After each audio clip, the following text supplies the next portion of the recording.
आज नहीं कर रहा मेरा मन बिल्कुल भी नहीं कि मैं ब्लॉग पोस्ट करूँ। फिर भी ये कल का ब्लॉग था जो दिन में आई थी मैं। धूप बहुत ज़्यादा हो रही थी, मेरे को कमरे जाना था क्योंकि और टाइम दी भी आती है खाना बनाने। इसने बोला मेरे को दी आज आप जाओ खाना बनाने। तो यहाँ पर फटाफट आके ना मैंने पहले कपड़े चेंज तो करे, उसके बाद मैंने फटाफट से यहाँ पर जो सामान था कि मेरे को मटर पनीर पुलाव बनाना है तो वो सामान निकाल दिया था मैंने।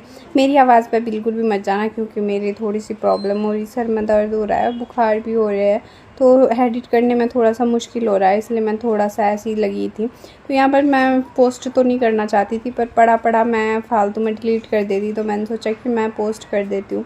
थोड़ी सी तबीयत कुछ ज़्यादा ही ख़राब हो रही थी आज क्योंकि मेरे सर में तो बहुत ज़्यादा पेन हो रहा था और शायद जुकाम हो रहा है मेरे को। यहाँ पर मैंने मटर थे ना वो सारे छिल दिए थे, उसके बाद पनीर निकाल दी थी और पनीर भी हल्की फटाफट से कट कर ली थी मैंने, क्योंकि आपको पता ही है ना मैं जब कम रहती हूँ ना कुछ काम करती हूँ तो फटाफट करती हूँ, मैं ज़्यादा टाइम नहीं लगाती हूँ, चाहे तबीयत ख़राब हो चाहे ना हो। बट कल ठीक थी, आज कुछ ज़्यादा ही तबीयत ख़राब हो रही थी, क्यों पेन हो जाता। अगर मैं कुछ टेंशन ले लेती हूँ ना तो एकदम सर में चढ़ जाती है वो टेंशन ना, और मेरे साथ आखिर ऐसा ही होता है। मैं चाहे किसी के लिए कितना भी करूँ ना, लास्ट में सुनने को मिलता है तू बदतमीज़ है, तू ऐसी है, तू वैसी है, तू कुछ ज़्यादा ही जुबान चलाती है, तेरे को बोलने की तमीज़ नहीं है, ये सुनने को मिलता है मेरे को लास्ट में।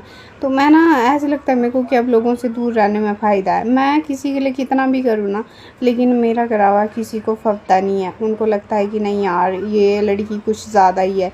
अगर मैं किसी से प्यार करती हूँ ना तो ओवर करती हूँ। लोग बोलते हैं कि प्यार हद में रह के करना चाहिए, लेकिन मैं हद में नहीं, मैं ये सोचती हूँ अगर प्यार करते हैं ना तो हद में, कैसी हद, प्यार की तो कोई हद ही नहीं होती है। मैं किसी के लिए कितना भी करती हूँ ना, लास्ट में मेरे को सुनने को मिलता है तूने किया क्या, तू तो बदतमीज़ खुद है, तू तो ऐसी है वैसी है। इसलिए मैं किसी को कुछ नहीं बोलती हूँ। मैं भाई बदतमीज़ हूँ तो हाथ जोड़ के साइड रहो और फिर मेरे से दूर ही रहो, मुझे कोई फ़र्क नहीं पड़ता किसी से। तो यहाँ पर था मैंने पहले तो प्रेशर में दही निकाल दी थी क्योंकि मेरे को रायता बनाना था, तो फटाफट से रायता बनाने लग गई थी। और उसके बाद थोड़ी सी खीरे भी छिल दिए थे, जो बिल्कुल पतले खीरे बनाए थे ना मैंने, बिल्कुल पतले छिल दिए थे रायते के लिए। आपको पता है रायता कैसे बनता है, बट हमारे पहाड़ों में ऐसे बनता है रायता, बिल्कुल बारीक कर देता है इसको, खीरे को। उसके बाद मैंने फटाफट से, और खुद भी खा रही थी मैं इसके साथ हल्का हल्का, मैं भी खा लेती हूँ मैं का। और उसके बाद मैंने ये थोड़ी देर भूला, क्योंकि हमारे यहाँ जो बनाते हैं ना रायता, वो हमारे यहाँ दही का नहीं बनाते हैं, हमारे यहाँ लस्सी का बनाते हैं। तो यहाँ पर मेरा रायता ख़त्म हो गया था, खाना वगैरह खा लिया था। उसके बाद शाम को थोड़ी सी पेस्ट्री लाई थी और पेस्ट्री खाने लग गए थे। पेस्ट्री खाने के बाद मैंने फटाफट से ये काम निपटा लिया था। मैं कहा पेस्ट्री खाई, ये तो खाती नहीं है तो मैं नहीं खाई थी, एक दीदी आई थी उनको दे दिया था। तो चलो आज का ब्लॉग यहीं ख़त्म करते हैं, मिलते हैं नेक्स्ट ब्लॉग में। Bye bye, take care, love you, good night.